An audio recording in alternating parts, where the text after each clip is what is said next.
Postura mandibular. Os componentes dessa equipe são Angélica Rabelo, Ana Catarina Lage, Ariadne Braga, Pedro Hinojosa e Vila de Figueiredo. Mecanismos da homeostase oclusal. Homeostase oclusal. Oclusão ideal é quando há o máximo contato oclusal e a menor pressão possível na ATM. Essa oclusão gera a homeostase oclusal, que é a relação ideal entre ossos, dentes e músculos. Ela é resultante do somatório das forças dinâmicas que agem sobre os dentes. E pode ser controlada pelo sistema sensorial proprioceptivo bucal, que é aquele responsável pela percepção de localização, de direção e de velocidade dos movimentos da mandíbula. Ele controla e coordena reflexamente os músculos que operam sobre a ATM. Ele responde às variações na tensão da cápsula articular. Por esses motivos, ele ajuda a estabelecer os limites funcionais da mastigação e da fala. Esse sistema é capaz de detectar forças menores que 600 mg e corpos estranhos de cerca de 20 mm de diâmetro entre os dentes. Aqui nós vemos que um caroço de milho ficou preso entre os dentes da pessoa, e graças a esse sistema a pessoa percebeu onde ele estava. E a gente vê que ela é daquele tipo pouco adepto ao fio dental, né? Quis resolver com a língua, piorou para ela. Entre os mecanismos de homeostase oclusal estão o crescimento facial. A maxila e a mandíbula crescem para frente, mas a maxila cresce um pouco mais rápido, por isso os incisivos superiores ficam um pouco à frente dos inferiores. Essa condição é classificada como oclusão classe 1. Às vezes a maxila cresce mais do que o normal em relação à mandíbula, fazendo com que o indivíduo aparente ter o queixo muito pequeno. Essa oclusão é classificada como classe 2.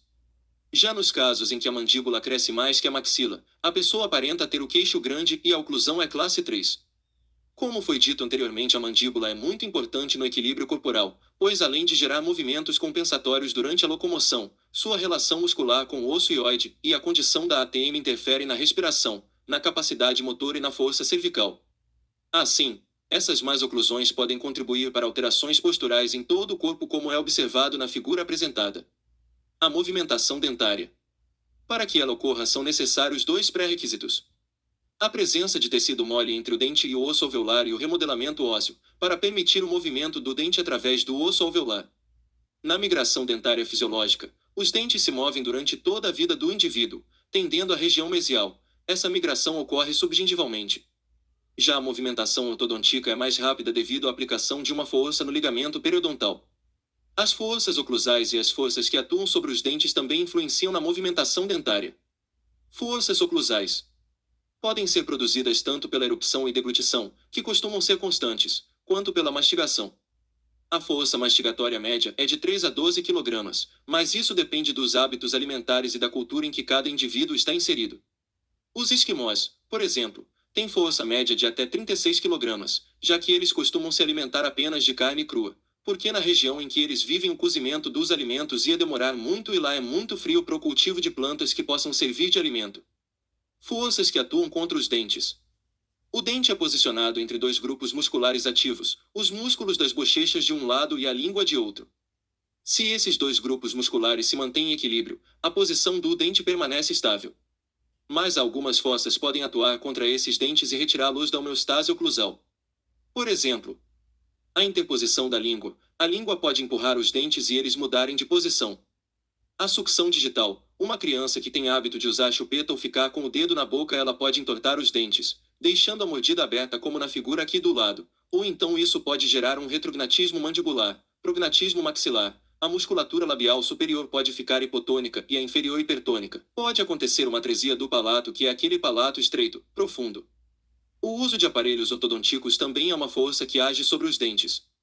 Também pode ocorrer a aplicação de uma força que vai além do limite fisiológico que o ligamento periodontal suporta. Isso pode gerar uma reabsorção óssea devido à inflamação. Esses fatores podem alterar a mordida do indivíduo. Isso pode gerar problemas na respiração, favorecer o surgimento de infecções que resultem em uma gengivite, uma periodontite, porque a boca fica mais exposta a bactérias.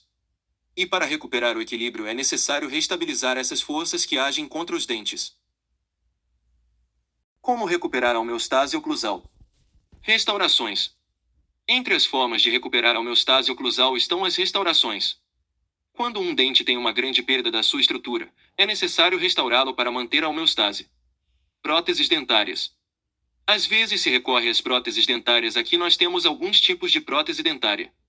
Elas podem ser do tipo removível, quando o paciente não quer ou não está em condições de realizar um implante.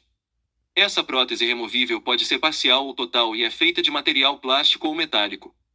Também há overdenture, que é uma dentadura implanto suportada, por isso ela fica fixa. E nessa imagem aqui a gente vê um implante simples. Depois que ele é inserido tem que esperar um tempo para que ocorra a cicatrização, que é chamada de ósseo-integração. Esse tempo varia de paciente para paciente. Aí depois que se coloca a prótese dentária em cima do implante. Quando o indivíduo perde um dente, é importante que ele não fique adiando a colocação do implante para não ocorrer o que aconteceu nessa primeira imagem, a reabsorção óssea. Até porque a falta do dente antagonista pode favorecer a erupção desse outro, como é visto na imagem abaixo da primeira. Essa exposição da raiz deixa o dente menos firme e ele pode cair. Além disso, a perda de um dente leva à movimentação dos dentes mais próximos, o que deixa espaços entre esses dentes e pode favorecer o surgimento de cáries. Então é importante colocar esse implante logo. Os aparelhos ortodônticos também são uma forma de recuperar a homeostase oclusal. Eles atuam com um mecanismo de ancoragem para manter a posição dos dentes que já estão no lugar e só mudar os que estão inadequados. É como se o dente certo, onde está a maior fossa, puxasse os que estão errados para o lugar. Quando há muitos dentes tortos, o dentista trabalha por grupos de dentes. Primeiro ajeita uma parte, depois a outra. Na direção em que o periodonto é pressionado, ocorre uma inflamação que promove a reabsorção óssea, enquanto na região em que ele é tensionado há um estímulo para a deposição óssea. Isso faz com que o dente vá se movendo. A força aplicada para que essa movimentação ocorra deve ser controlada para não promover uma reabsorção óssea excessiva, gerando danos ao dente. Cirurgia ortognática. Normalmente ela é feita para corrigir algo que o aparelho ortodôntico não consegue sozinho, como o retrognatismo, o prognatismo, o sorriso gengival quando o osso maxilar é muito alto, alguma discrepância óssea, quando a arcada superior é muito estreita e já passou da hora de corrigir isso com o aparelho. Nesses casos, a ortognática é realizada para que a mordida possa encaixar direito, melhorando a mastigação, a respiração do paciente e a estética também, claro. O paciente deve começar a usar aparelho ortodôntico antes da cirurgia para melhorar o encaixe da arcada dentária. Essa cirurgia é feita por um cirurgião bucomaxilofacial, em um hospital, dura cerca de 2 a 5 horas, é feita com um motor cujo corte é ultrassônico, então ele só corta osso, não corta nervo, nem artéria, nem veia, nem gengiva, só osso. No fim do procedimento, o osso do indivíduo é conectado por placas de titânio. O paciente fica uns 2 dias internado e depois da cirurgia ele deve fazer acompanhamento com fisioterapeuta para aliviar a tensão muscular na face que foi gerada pela modificação no osso, e para realizar drenagens linfáticas ajudando a reduzir o inchaço após a cirurgia. Também é importante que ele seja acompanhado por um nutricionista, já que nos primeiros 60 dias após o procedimento ele não vai poder comer alimentos sólidos. E às vezes ele é acompanhado por um fonoaudiólogo, porque alguns pacientes se queixam de mudança de voz. Entre os tipos de cirurgia ortognática estão a maxilar, quando a modificação é na maxila, a mandibular, quando a modificação é na mandíbula, a combinada, quando é tanto na maxila quanto na mandíbula, e a mentoplastia, que é quando faz alguma alteração no queixo do indivíduo. Aqui estão algumas imagens que mostram como é feita uma cirurgia ortognática para a correção de prognatismo mandibular e retrognatismo maxilar.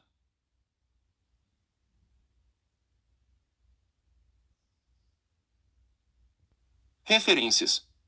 Dá-nos a paz, Senhor, em nosso tempo, pois ninguém há de lutar por nós senão tu, Deus nosso. Se esse vídeo foi útil para você, agradeça a Deus e deixe um like.